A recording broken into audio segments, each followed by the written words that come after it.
श्रीगुरुभ्यो नमः। हरिः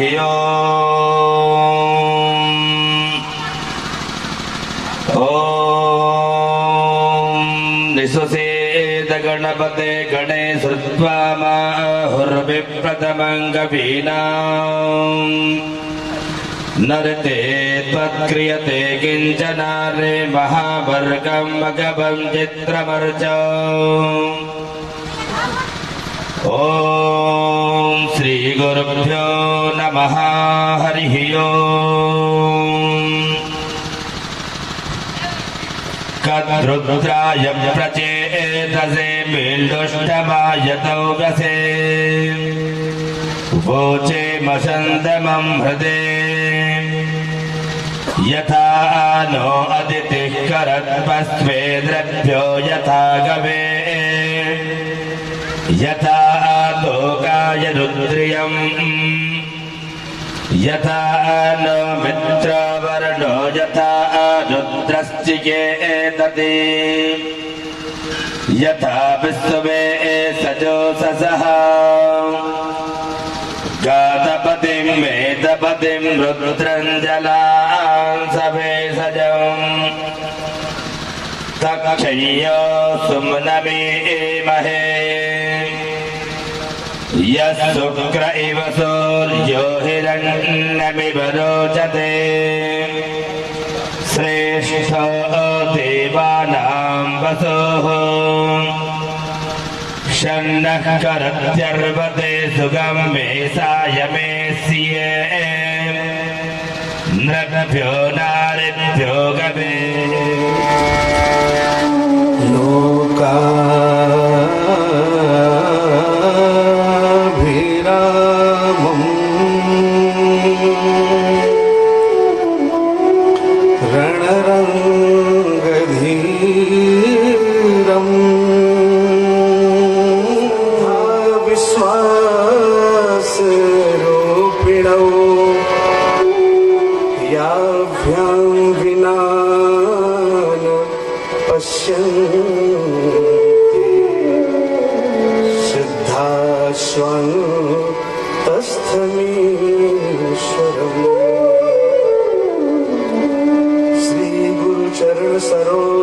निज मन मुकुर सुधारि वर्णौ रघुवर विमल जस जोदायक फल चारि।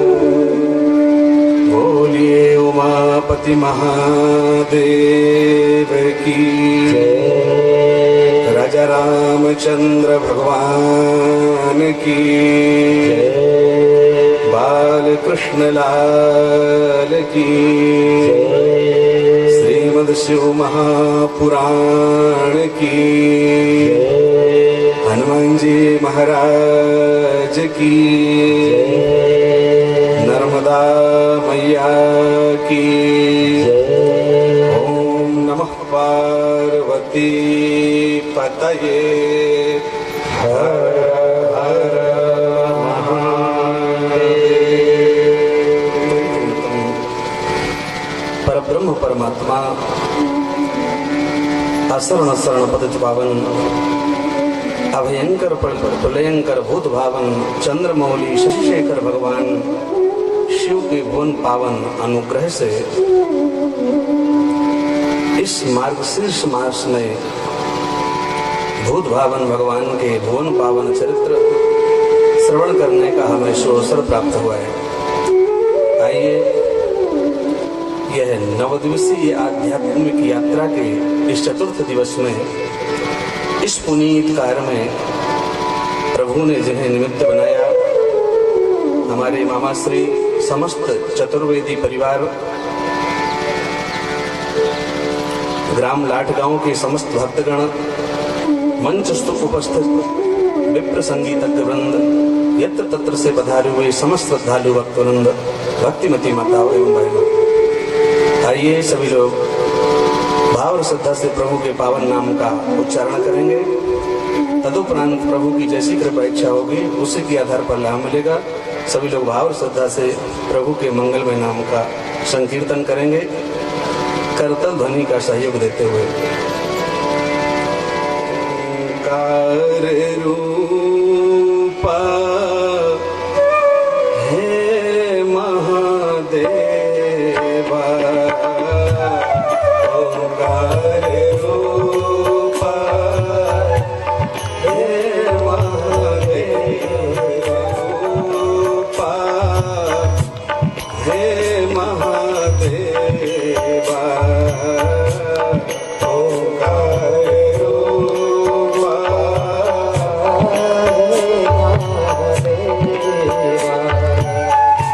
निराकार रूपा हे महादेवा, निराकार रूपा हे महादेवा,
शक्ति स्वरूप हे महादेवा शक्ति स्वरूप हे महादेवा शक्ति स्वरूप हे महादेवा शक्ति स्वरूप हे महादेवा हे महादेवा प्रेम स्वरूप हे महादेवा प्रेम स्वरूप हे महादेवा प्रेम स्वरूप हे महादेवा ओंकार रूप हे महादेवा ओंकार रूप हे महादेवा ओंकार रूप हे महादेवा ओंकार रूप हे महादेवा ओंकार रूप ओंकार रूप ओंकार रूप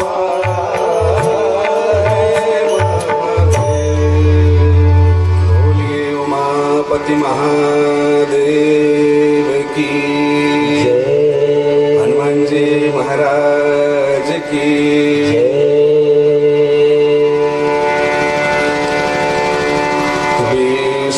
विश्वनाथ मम नाथ पुरारी विश्वनाथ मम नाथ पुरारी गइए विश्वनाथ मम नाथ पुरारी विश्वनाथ मम नाथ पुरारी त्रिभुवन महिमा विदित तुम्हारी त्रिभुवन महिमा विदित तुम्हारी त्रिभुवन महिमा विदित तुम्हारी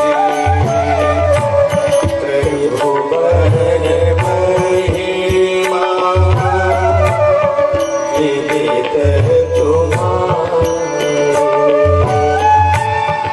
चरयरु अचर नाग नर देवा चरयरु अचर नाग नर देवा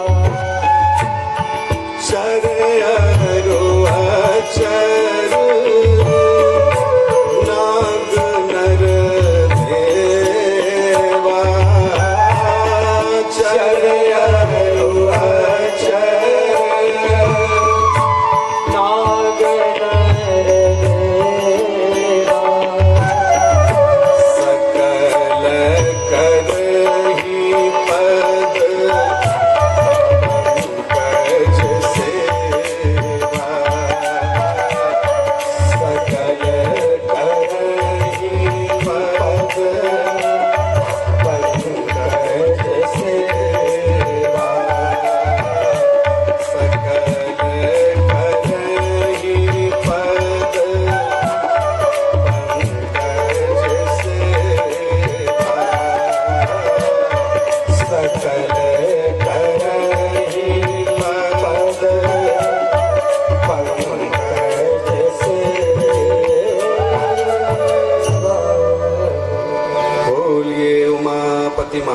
महादेव की हनुमान जी महाराज की ओम नमः पार्वती पतये हर हर महादेव।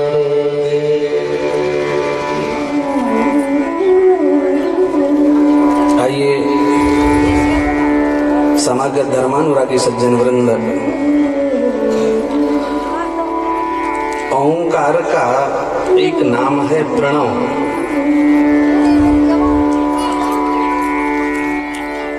ओंकार शब्द का एक नाम है प्रणव। जो प्रणव शब्द है उसमें 3 अक्षर हैं, प्राणव। शिव पुराण में इस प्रणव शब्द की व्याख्या की गई। पह प्रपंच, प्रा का अर्थ है प्रपंच। जो व्यक्ति इस दुनिया में भगवान शिव के इस नाम का आश्रय लेता है, जिस ओंकार शब्द से ये भगवान शिव का पंचाक्षर मंत्र प्रकट हुआ है, ओम नमः शिवाय। इसी ओंकार की जो 5 जो कल आ उ मा बिंदु और नाद का प्रतिपादन कल किया गया था, उसी ओंकार शब्द से ओम नमः शिवाय ये पंचाक्षर मंत्र प्रकट हुआ है। इसका नाम है प्रणव। और प्रणव का पहला अक्षर प्रा है। प्रा का अर्थ शिव पुराण में प्रा की व्याख्या की गई। प्रा का अर्थ है प्रपंच। ना का अर्थ है जो नष्ट कर देता है। वह का अर्थ है संस्कृत में वह अस्माकम, जो इस दुनिया में भगवान के भक्तों के प्रपंच को नष्ट कर देवे, उसको प्रणव कहते हैं, उसको ओंकार कहते हैं। ये ओंकार है, ये ब्रह्म का प्रतिपादन करता है। ब्रह्म किसको कहते हैं? ब्रह्म शब्द की व्याख्या भी शिव पुराण में की गई। ब्रह्मणत्वात् ब्रह्म, जो बहुत फैला हुआ है उसको ब्रह्म कहते हैं। जितने भी देवी देवता हैं उनका अंत में एक ही नाम रह जाता है, वह है ब्रह्म। ईश्वर का एक अंतिम नाम है, वो ब्रह्म है। इसलिए ओम तत्सत ब्रह्मार्पणमस्तु कहा जाता है। ब्रह्म, और जो ब्रह्म शब्द है वो 4 अक्षरों से बना है। वा र हा मा, वा र हा मा, चारों मिला दिया जाए तो ब्रह्म होता है। जो भक्त लोग माला जपते हैं, माला में 108 दाने होते हैं। 108 दाने की माला जो जपते हैं। एक होती सुमिरनी, सुमिरनी कम दाने की होती है। इतनी बड़ी माला को हाथ में लेकर हर समय नहीं चला जा सकता, तो उसको 4 बार पूरा कर लेने से एक माला हो जाती है। 27 दाने की होती है सुमिरनी, उसको 4 बार घुमा लीजिए तो 108 हो जाएंगे। तो जो माला है हमारे यहाँ 108 दाने की है भारतीय संस्कृति में। तो जो 108 है, इसका तात्पर्य क्यों है? 108 ही दाने क्यों है माला में? तो शास्त्र कहते हैं किसी भी देवी देवता के मंत्र का आश्रय उस माला से जब जीव लेता है तो अंत में ये माला उस जीव को उस तत्व तक पहुंचा देती है। इस तक बोले ब्रह्म तत्व। ब्रह्म तत्व का जो बोध करा देवे उसका नाम माला है। और ब्रह्म में 4 अक्षर हैं, वा र हा मा। 108 दाने इसलिए हैं, गिनकर देखिए। जो वाय अक्षर है वो 27वें नंबर का है। जो राय अक्षर है वो 23वें नंबर का है। पहले अक्षर से गिनकर देखिए। काखा गाघा इंगा चाचा झाझा या टाटा डडाना ताथा दाधा ना, ये गिनकर देखिए। जो वा है वो 27वें नंबर का है। जो रा है वो 23वें नंबर का है। 27 और 23 50 जो हाय अक्षर है वो 33वें नंबर का है। 50 33 83 वा रहा माँ जो माँ है वो 25वें नंबर का है। 33 25 83 25 108। इसलिए माला में 108 दाने हैं। जिस माला का आश्रय लेकर के जीव इस ब्रह्म को प्राप्त कर ले, ईश्वर को प्राप्त कर ले, इसलिए ब्रह्म शब्द में 4 अक्षर ब्रह्म का अर्थ है जो फैला हुआ है, हर जगह फैला हुआ है। ऐसी कोई जगह नहीं है जहां वो ना हो। कहूं सो कह जहां प्रभु नाही, कहूं सो कहा जहां प्रभु नाही, कहूं सो कहा जहां प्रभु नाही, कहूं सो कहा जहां प्रभु नाही, जहां प्रभु नाही, जहां प्रभु नाही, कहूं सो कहा जहां प्रभु नाही। ऐसी इस चतुर्भुवनात्मक ब्रह्मांड में ऐसी कोई जगह नहीं है जहां भगवान ना हो, जहां ईश्वर फैला ना हो। तो शिव पुराण में कहा गया ईश्वर का एक नाम ब्रह्म है। ब्रह्म का अर्थ जो हर जगह फैला है। जहां पर भगवान कहाँ है? बोले जहां पर है शब्द लगा है वहां भगवान है। जैसे बैल है, वृक्ष है, कपड़े हैं, मिट्टी है, जहां पर है वहीं भगवान है। भगवान कहाँ नहीं है? तो वेदों ने कहा भगवान हर जगह है, लेकिन कुछ जगह ऐसा है जहां भगवान नहीं है, वहां भगवान का व्यतिरेक है। अन्वय व्यतिरेकाभ्याम इति माता प्रसूयता। व्यतिरेक भगवान का कहाँ है? बोले भगवान कहाँ नहीं है? बोले खरगोश के सींग में भगवान नहीं है, क्योंकि खरगोश का सींग होता ही नहीं। तो जो है ही नहीं उसमें भगवान नहीं है। भगवान कहाँ नहीं? बोले खम आकाश के पुष्प, आकाश के पुष्प में फूलों में भगवान नहीं, क्योंकि आकाश में फूल होते ही नहीं। भगवान कहाँ नहीं है? बोले बंध्या स्त्री के पुत्र में नहीं है, क्योंकि बंध्या स्त्री का पुत्र होता ही नहीं, और यदि पुत्र हो गया तो उसका नाम बंध्या रहेगा ही नहीं। तो बंध्या स्त्री के संतान में भगवान नहीं है, खरगोश के सींग में भगवान नहीं है। बाकी ऐसी दुनिया में कोई जगह नहीं जहां वो फैला ना हो। तो सूत जी शिव पुराण में शौनकादि से कहते हैं ईश्वर का एक नाम ब्रह्म है, और ये साधक उस माला का आश्रय लेकर उसी तक पहुंच जाए, उसको जान जाए।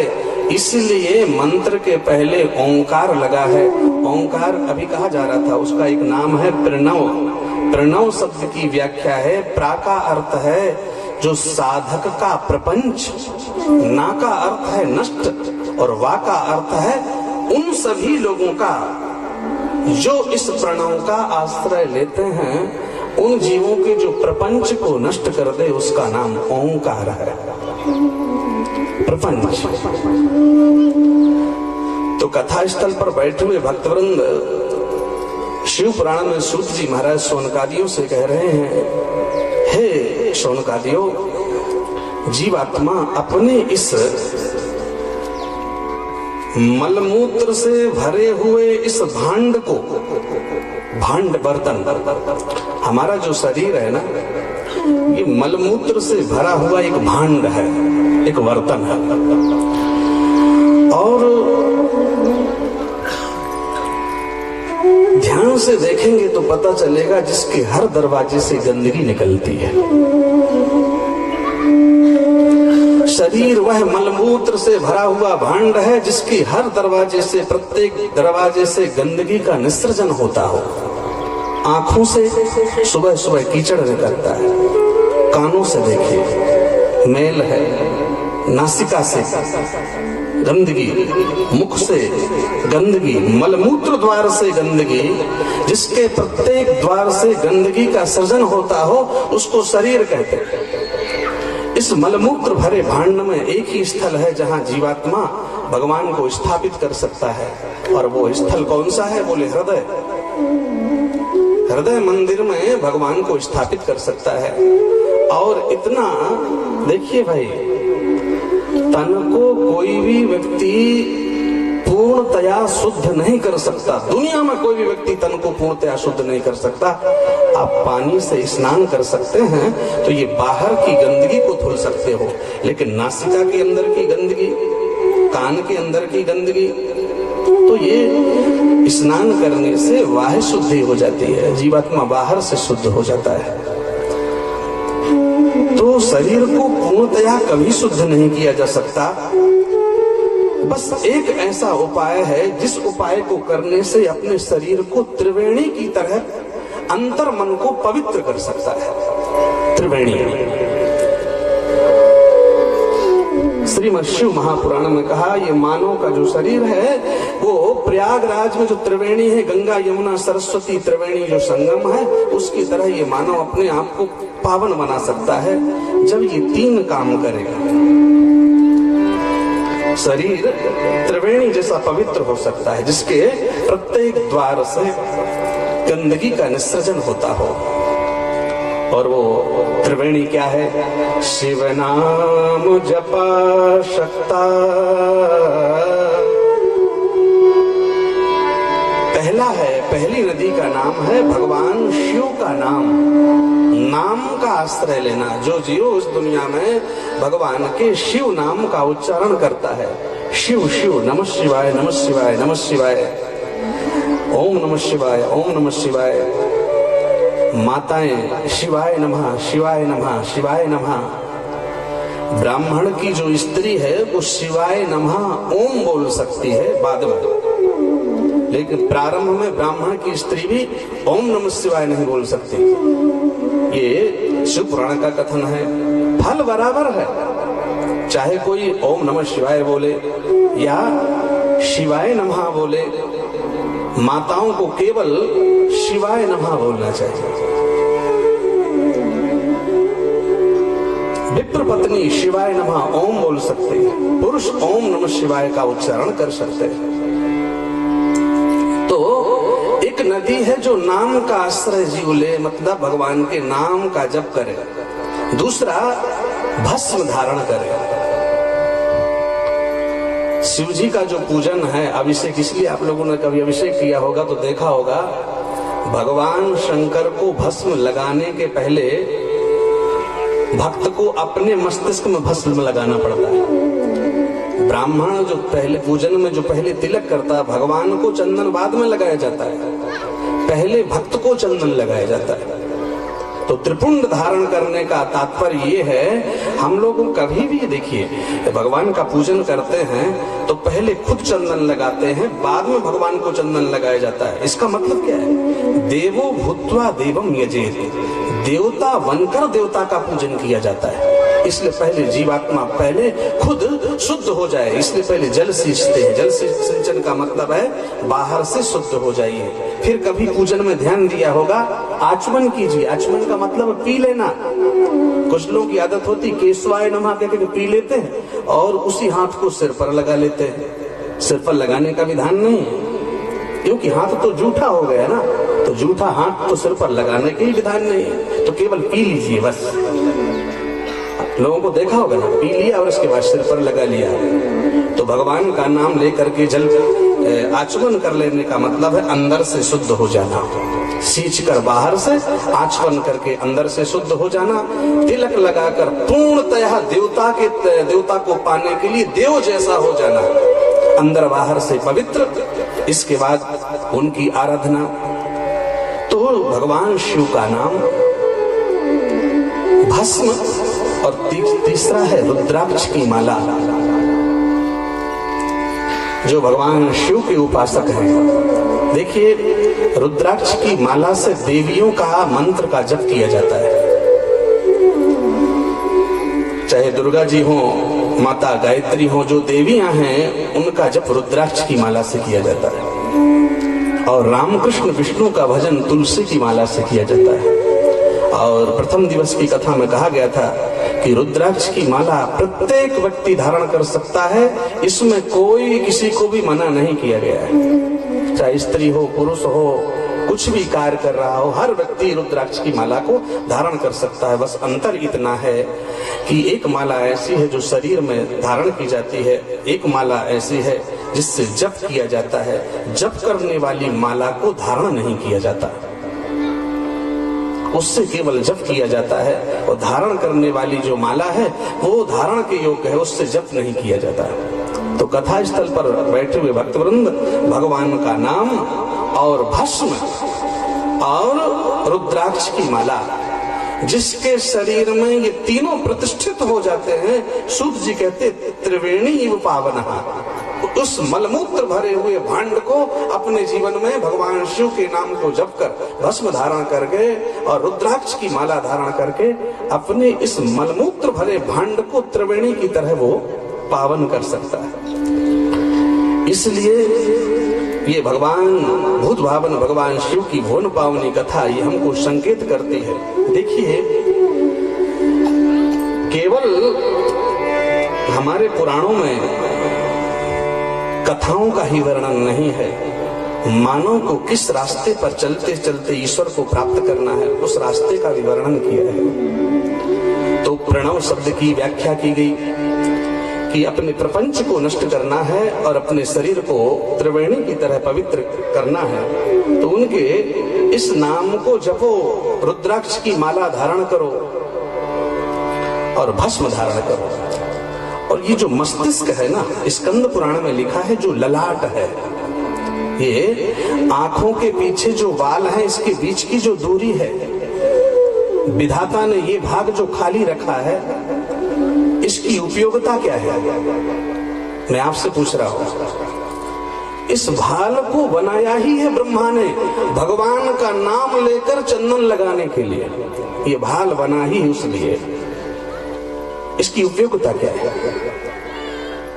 ये जो खाली जगह है, इसकी उपयोगिता ही चंदन है। इसलिए है वैष्णवो, माताएं बिंदी धारण करती है, अलग अलग तरह के चंदन है। शिव जी त्रिपुंड, कोई जो वैष्णव होते हैं वो ऊर्ध्वपुंड धारण करते हैं, शैव हैं, शाक्त हैं, गाढ़पत्य हैं। जो शिव जी है, गणेश जी के उपासक उनको गाढ़पत्य कहते हैं, और जो शिव जी के वो शैव है, जो माँ दुर्गा के उपासक उनको शाक्त कहते हैं, राम कृष्ण विष्णु के उपासक को वैष्णव कहते हैं। तो चाहे आप गाढ़पत्य हैं या शैव हैं या वैष्णव हैं या शाक्त हैं, किसी के भी आप उपासक हैं, उनका नाम लेकर के चंदन को लगाइए। भाल एक प्रकृति ने उसलिए ही बनाया है। कुछ लोगों को शर्म आती है, चंदन लगाएंगे तो लोग कहेंगे बड़ा पुजारी बन रहा है। कुछ लोग लज्जित होते हैं, चंदन लगाएंगे तो बड़ा पुजारी बन रहा है। कथा स्थल पर बैठे हुए भक्तवृंद यदि ज्यादा संकोच हो गए तो शास्त्रों ने कहा यदि ऐसे दिखलाने में संकोच हो तो पूजन करते समय केवल जल का ही चंदन लगा लीजिए। तो जल का चंदन लगा लेने से दुनिया तो नहीं देख पाएगी, लेकिन आपकी क्रिया का पालन हो जाएगा। तो केवल जल का ही तिलक लगाने का विधान है। अगर नहीं मिल रहा है कोई लाल चंदन, पीला चंदन, भस्म इत्यादि, तो केवल जल से भी तिलक किया जा सकता है। तो अपने इस अपावन शरीर को पावन बनाया जा सकता है। क्यों? बहुत सुंदर सूत जी महाराज ने जब ये वर्णन किया तो सूत जी से सौनकादिक कहते हैं, गुरुदेव, इस कलयुग के जीव जहां धनवंतः कुकर्माणो विद्यावंतो विवादिनः आख्यानो पासनो वक्ता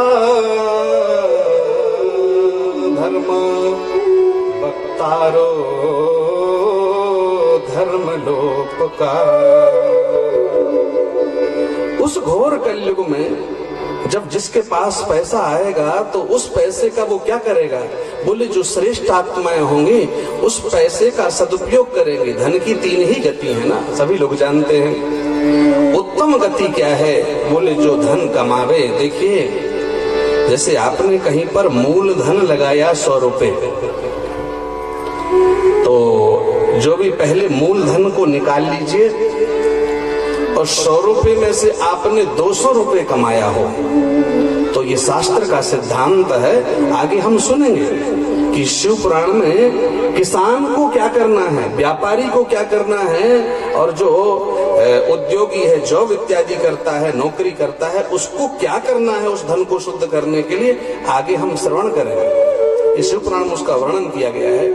तो 100 रुपए से आपने 200 रुपए कमाए हो, तो शास्त्र क्या कहता है? बोले पहले मूल धन निकाल लीजिए जो लगाया है, तो 200 में से 100 पहले निकाल लीजिए, वो आपका मूल धन है।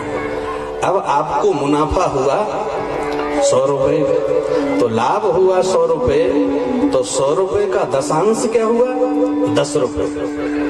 तो मुनाफा जो हुआ है 100 रुपए, उस धन को बचाने के लिए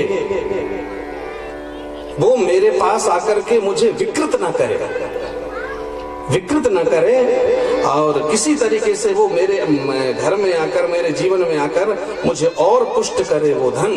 उसके लिए जो लाभ हुआ है उसका दशांश, 100 रुपए का दशांश 10 रुपए हुआ, उस 10 रुपए को सीधा धर्म में लगा दीजिए। ये शास्त्र का विधान है। सो धन धन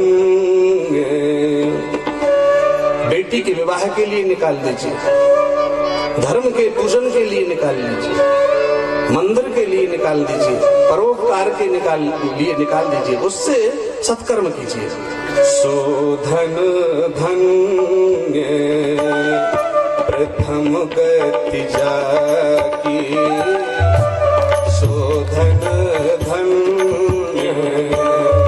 प्रथम गति जाकी, सो धन धन प्रथम गति जाकी, सो धन धन प्रथम गति जाकी। वो आया हुआ धन भी धन्य हो जाता है जिसकी प्रथम गति हुई है। सो धन धन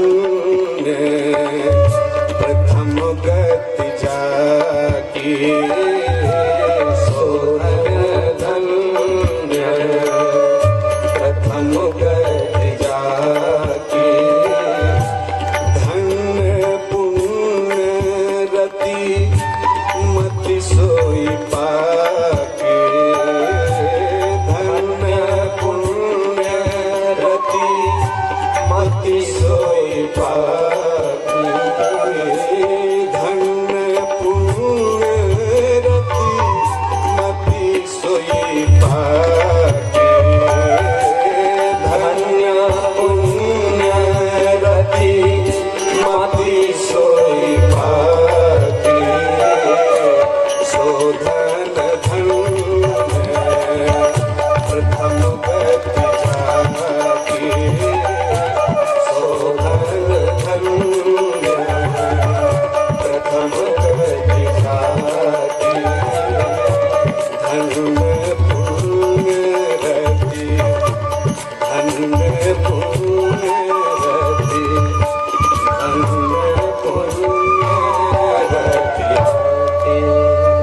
कितना दयालु है ईश्वर। लाभ कमाया हो 100 से 200, तो 10 में केवल धर्म कर दीजिए और उस 90 का उपयोग कर लीजिए। एक बार ही गुरु जी 2 व्यक्तियों के सामने ऐसी व्याख्या कर रहे थे, तो एक लोभी प्रवृत्ति का था और एक भक्त था। तो जब गुरु ने जब ये व्याख्या की, तो एक कहने लगा, गुरुदेव 100 रुपए से 200 रुपए कमाए तो 10 रुपए से धर्म करना पड़ेगा, ये भी एक तरह का बोझ है।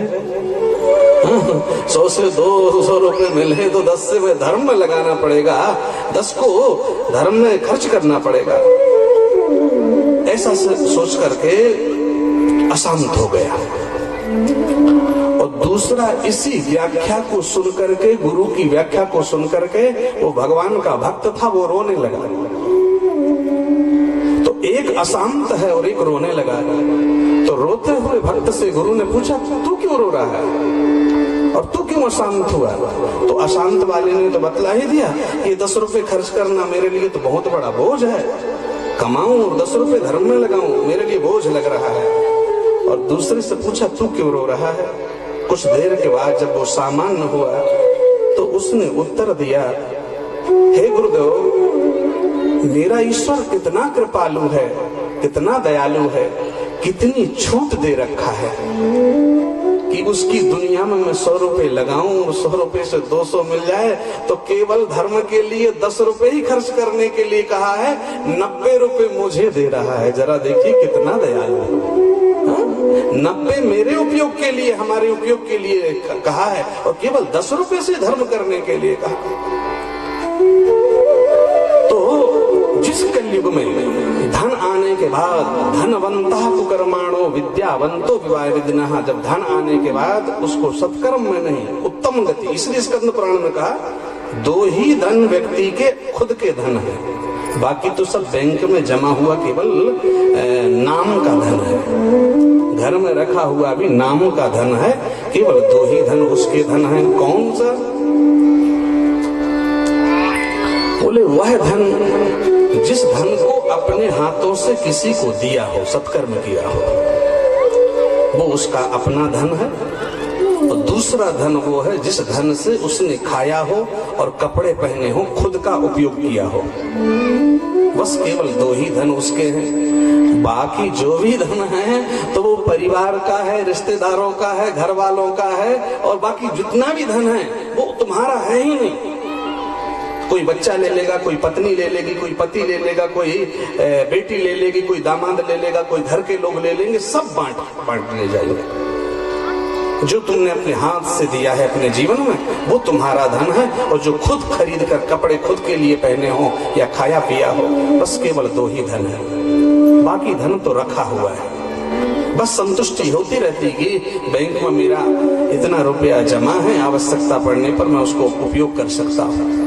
तो बाकी 2 ही धन अपने हैं, ऐसा स्कंद पुराण में वेद व्यास भगवान कह रहे हैं। तो उत्तम धन है धर्म में लगाना, मध्यम है खुद उपयोग में करना, और कनिष्ठ धन फिर तो नष्ट होना है। तो जिस कलयुग में धनवंतः कुकर्माणो, धन आने पर कुकर्म होगा, विद्यावंतो विवादिनः, विद्या पाकर विवाद होगा,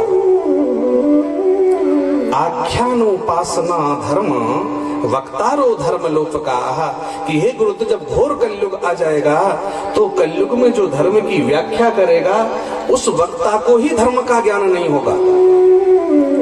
आख्यानोपासना धर्म वक्तारो धर्म लोपकाः, थोड़ा बहुत पढ़ाई करके व्याख्यान करने लगेगा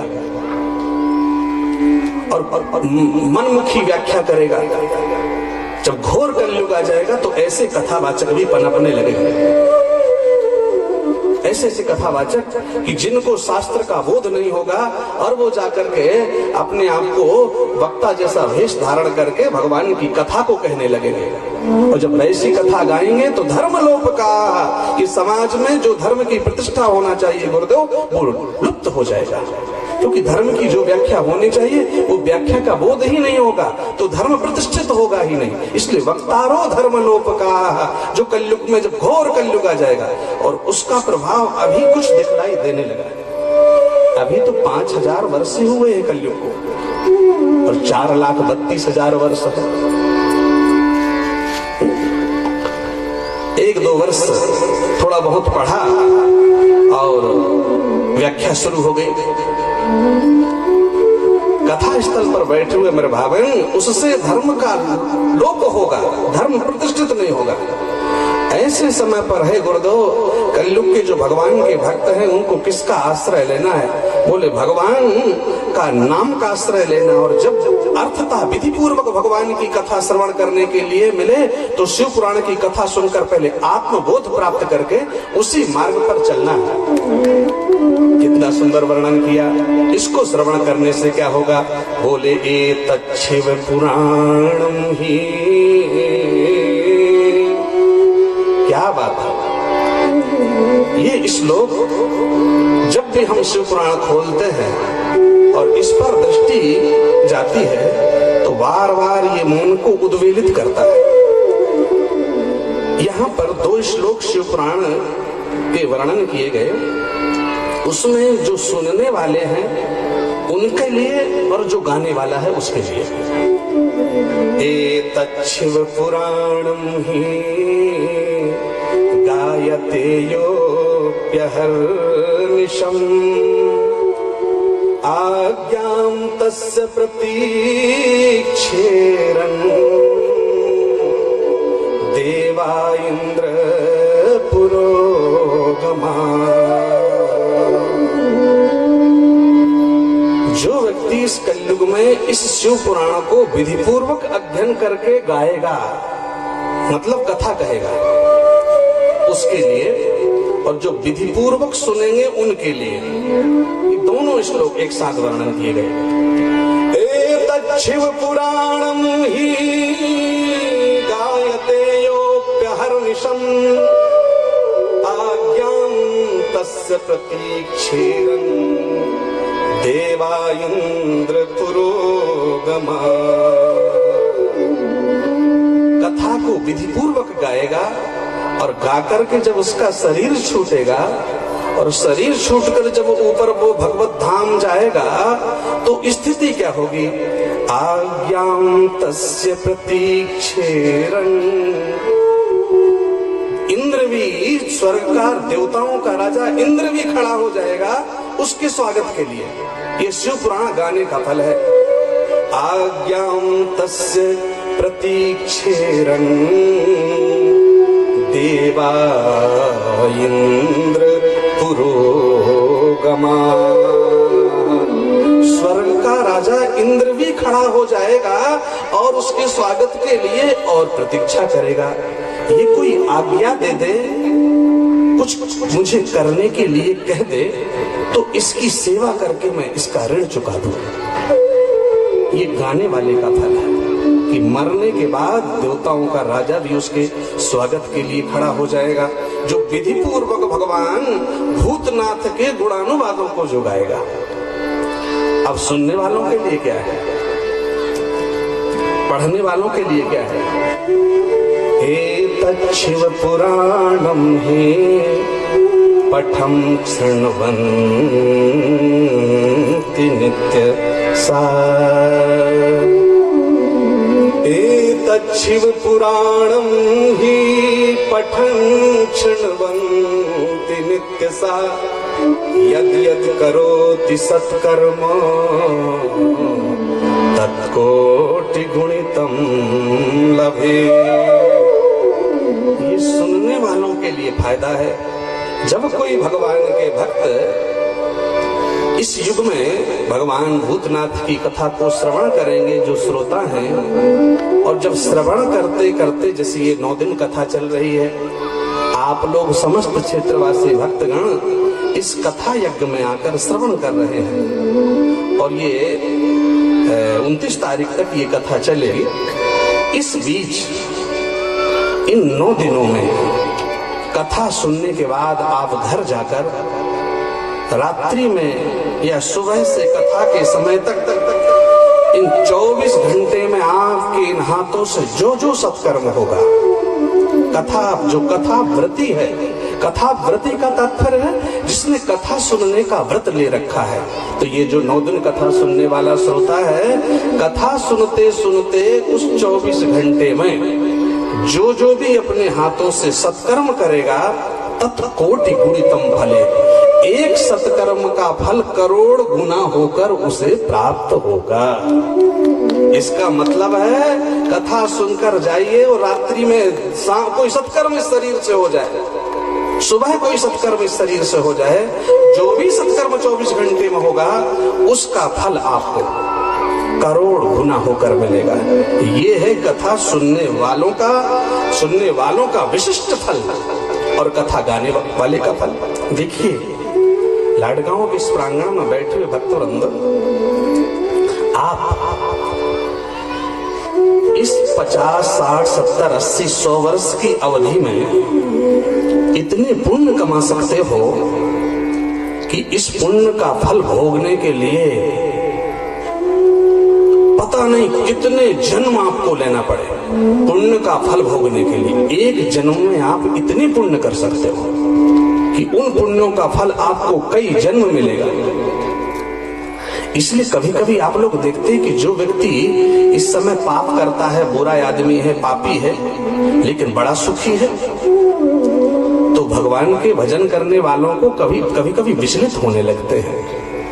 बुरा करता है और बड़ा सुखी है, तो मेरे भाई बहन वो बुरा कर रहा है, लेकिन इस समय बुरा कर रहा है। उस शरीर से कभी ना कभी किसी ना किसी काल में अच्छा किया गया होगा। उस जीव ने पूर्व जन्म में या किसी भी जन्म में, अब किस जन्म में किया होगा उसका पता तो केवल विधाता को है, लेकिन अच्छे कर्म किया है इसलिए इस बार भोग रहा है। तो इस बार चाहे गलत करे तो कभी कभी कुछ गलत आदमी, गलत करने वाले भी सुखी नजर आवे, तो भगवान के दुखी भक्तों को विचलित नहीं होना चाहिए। वो किसी जन्म का भोग रहा है। आपको अपने जन्म का मिलेगा तो आप भी आनंदित होंगे। तो एक जन्म में आप इतने पुण्य कमा सकते हो कि कई जन्म भोगने के लिए जन्म लेना पड़ सकता है, और एक जन्म में इतने पाप कर सकते हो आप कि उसको भोगने के लिए आपको विधाता कई जन्म भेज सकता है। उदाहरण के लिए किसी व्यक्ति को जान से मारना हो तो 1 मिनट भी ज्यादा है। 30 सेकंड, 15 सेकंड के अंदर, 10 सेकंड के अंदर, 5 सेकंड के अंदर किसी व्यक्ति की जान ली जा सकती है, ऐसा हथियार हो गए तो। लेकिन मैं आपसे पूछ रहा हूं कि जिस व्यक्ति को, किसी व्यक्ति को मारने के लिए मुझे 1 मिनट लगा हो या 10-15 सेकंड लगे हो और मैंने उस पर मार दिया हो, तो 1 मिनट का किया गया पाप, उसका फल कितने वर्ष की सजा है? बोलिए। किसी को जान से मार दो तो कितने वर्ष की सजा हो? वो कानून में होगा 20 वर्ष या जो भी हो सजा। तो 1 मिनट का पाप का फल कितने वर्ष भोगना पड़ा? 20 वर्ष। 1 मिनट किया गया पाप का दंड 20 वर्ष जेल में जाकर भोगना पड़ सकता है। 1 मिनट का पाप 20 वर्ष दंड दे सकता है, तो जीवन भर का पाप कितने जन्म दंड देगा, जरा सोच लीजिएगा। इसी तरह पुण्य है, एक जन्म का पुण्य कितने जन्म आपको फल देगा। इसलिए धनवंतः कुकर्माणो विद्यावंतो विवादिनः आख्यानोपासना वक्ता धर्म वक्तारो धर्म लोपकाः। इसलिए कथा श्रवण करते करते सत्कर्म कीजिए, कई गुना फल प्राप्त होगा। इन 9 दिनों में श्रोता के द्वारा जो जो सत्कर्म होगा उसका कई गुना फल प्राप्त होगा। ये भुवन पावन भूतनाथ प्रभु हैं और इसलिए इनका नाम आशुतोष है। आशुतोष शिव जी की व्याख्या श्रीमद् भागवतम में भी एक जगह की गई। उसमें 10वें स्कंद में क्या कहा गया? बोले ऐसे देवता है शिव जी, आशु कुप्यति क्रुध्यति, जो बहुत जल्दी प्रसन्न होते हैं और बहुत जल्दी रुष्ट भी होते हैं। बहुत जल्दी प्रसन्न होने वाले देवता का नाम है शिव, और बहुत जल्दी रुष्ट हो जाने वाले देव का नाम ही शिव है। तो जो वह बहुत जल्दी प्रसन्न हो जाए, इसलिए शिव जी का एक नाम आशुतोष है। आशुतोष का अर्थ क्या है? संस्कृत में आशु, आशु का अर्थ होता है शीघ्र। आशु का अर्थ है शीघ्र और तोष का अर्थ है प्रसन्न हो जाने वाला, जो शीघ्र ही प्रसन्न हो जावे। इसलिए भगवान शिव का नाम आशुतोष है। आशुतोष तो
अवढर दाने, आरती हरहु दीन जन जाने।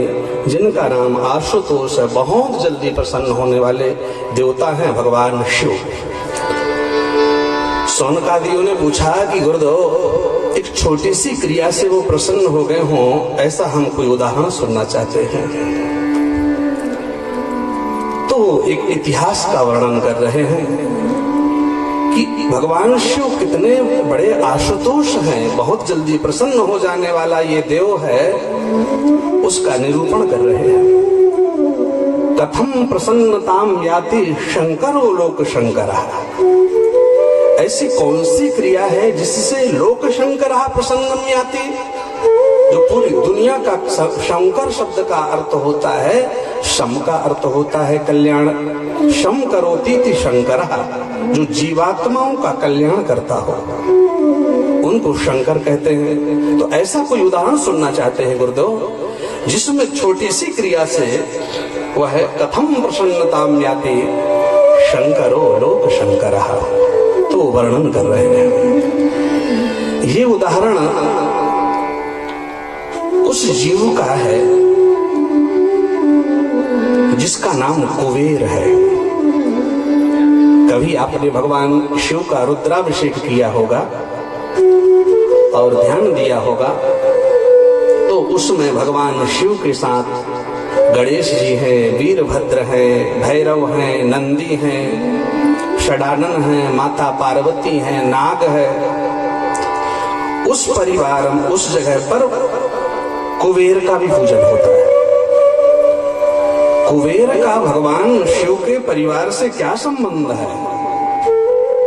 जो भगवान शिव परिवार में माता पार्वती, गणपति, षडानन, नाग, ये वीरभद्र, भैरव इत्यादि के साथ कुबेर का पूजन होता है। ये कुबेर क्या है? जिसको भगवान ने कृपा कर अपना सखा का पद प्रदान किया हो। प्रथम दिन की कथा में हम लोग श्रवण कर रहे थे, द्वितीय दिवस की कथा में हम लोग श्रवण कर रहे थे, शिव पुराण सुनने से चंचुला नाम की नारी को माता पार्वती ने सखी बना लिया था। जिस शिव पुराण ने एक चंचुला नाम की नारी को माता पार्वती की सखी बनाया, जिस आराधना ने एक सामान्य जीव को भगवान शिव का सखा का स्थान दे दिया, उसका ये उदाहरण है।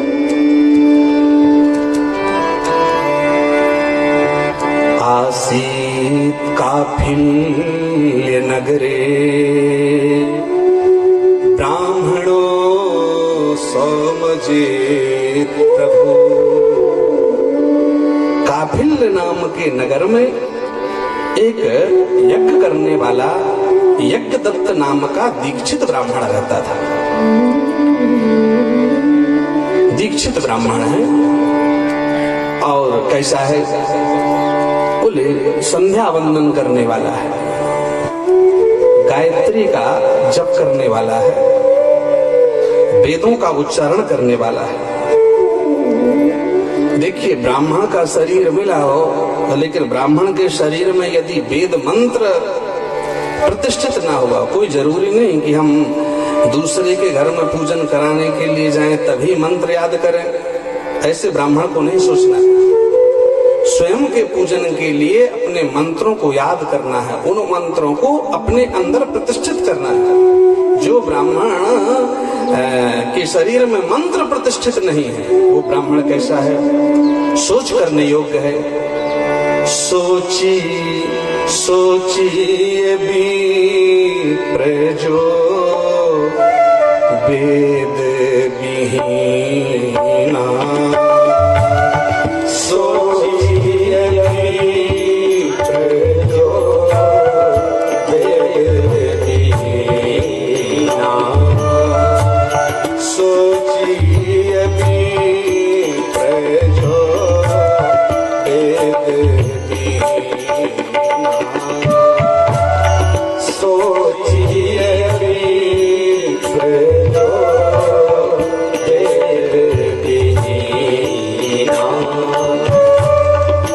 निज धर्म विषय लयली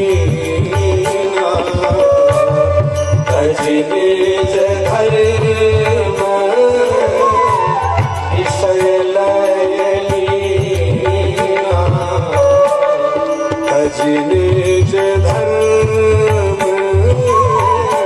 विषय लय लीना तज निज धर्म विषय लय लीना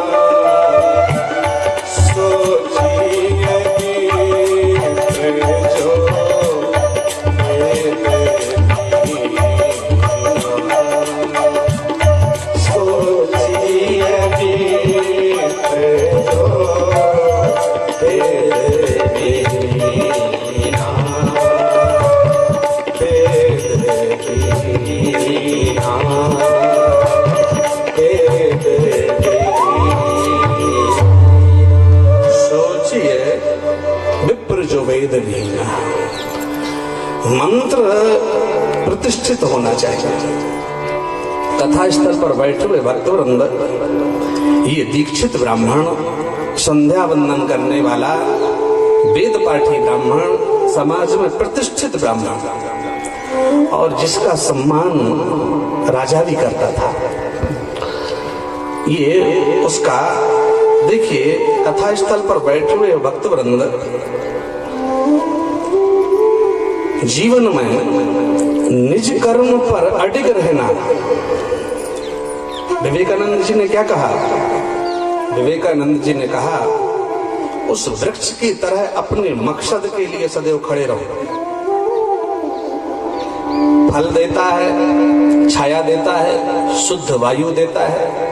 सूख गया यदि बीज बन गया तो पुनः पैदा हो जाता है। वही काम करने के लिए फिर बड़ा हो गया, करता रहा, सूख गया, सूख कर गिर गया, जल गया, लेकिन बीज छोड़ गया, उसी मकसद के लिए पुनः खड़ा हो गया। ये जो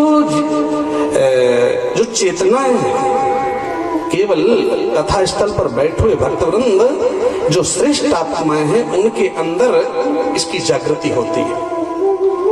नायमात्मा बलहीनेन लभ्यः, वेद कहते हैं जो बलहीन आत्मा है, मैं नहीं कर पाऊंगा, ये मुझसे नहीं होगा, मेरे पास समय नहीं है, ऐसी जो बलहीन आत्माएं हैं वो उस परम तत्व को प्राप्त नहीं कर पाती।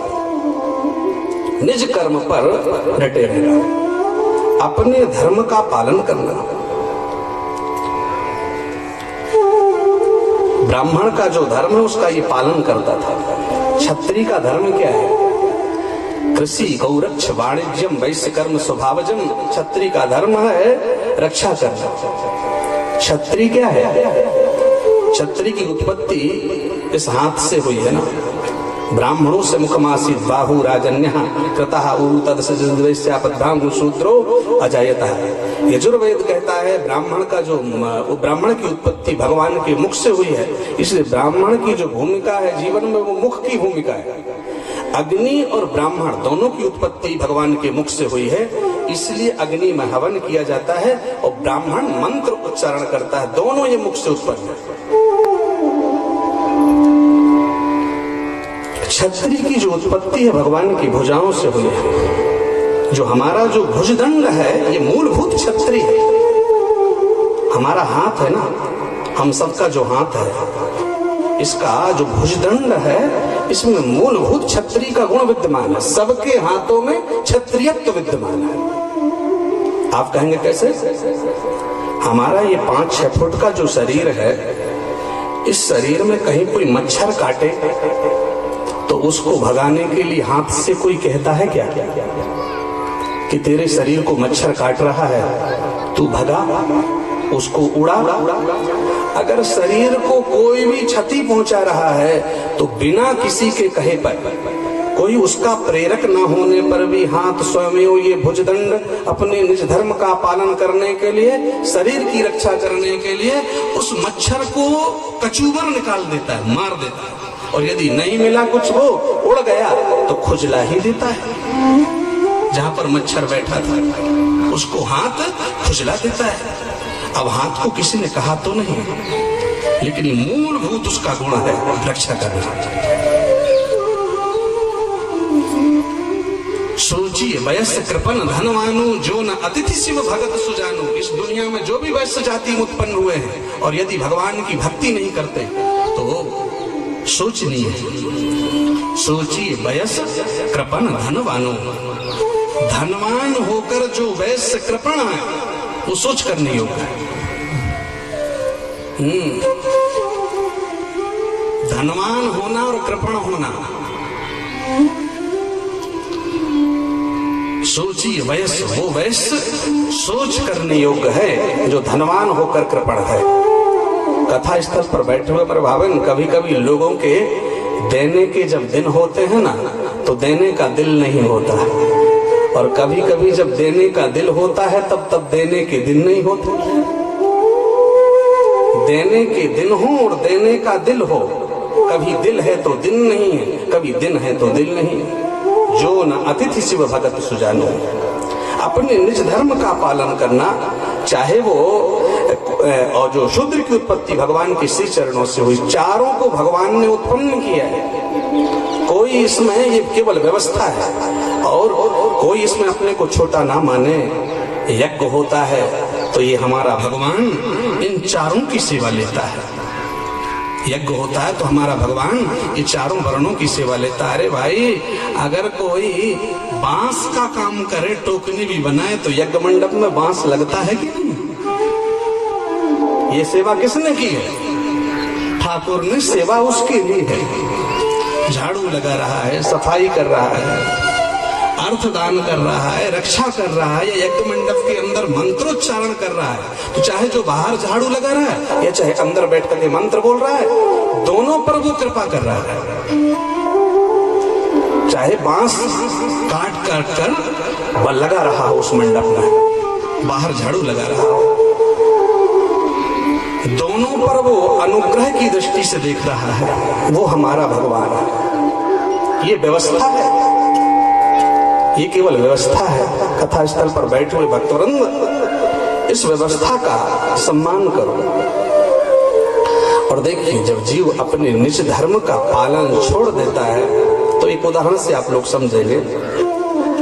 आग का जो धर्म है वो दाहकता है, जलाना। लेकिन कहीं पर अंगार जल रहा हो या उसमें लाल लाल दिखलाई दे रहा हो तो किसी की क्षमता नहीं कि उसके ऊपर वो पैर रख सके, क्योंकि वो अपने निज धर्म पर आरूढ़ है। लेकिन वही अंगार जब बुझ जाता है, राख बन जाता है, तो